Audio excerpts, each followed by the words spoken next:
नैहर से जब ससुरा गलही क्या बजदिया बुतलही भतार संग की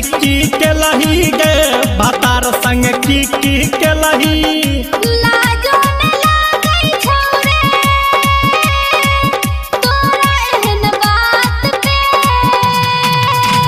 नैहर से जब ससुरा गलही क्या बजदिया बुतलही भतार संग की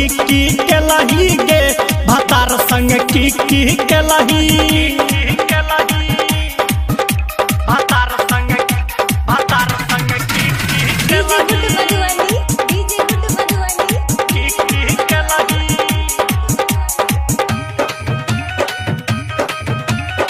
अभी आप सुन रहे हैं सावरिया म्यूजिक।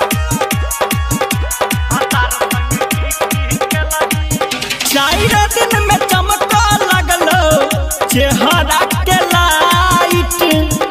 चोली के समान तोहर भगेलौ के टाइट हे गे चार दिन में चमका लगलो चेहरा के लाइट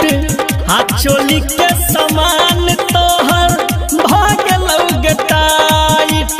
कैदर चोंच में चोंच लड़लही चादर में गदर मचलही भतार संग की केलही गे भतार संग की केलही भतार संग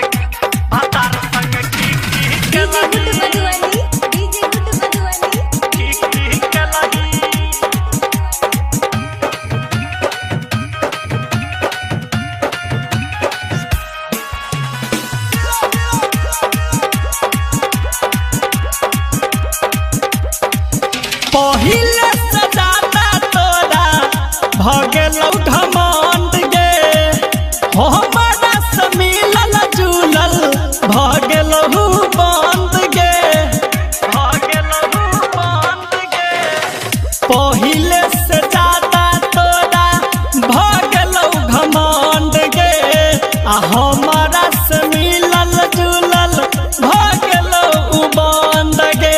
कमल स्क्रीस के अलग ठकलही संतु के कुछो न देलही भतार संग की केलही गे भतार संग की केलही।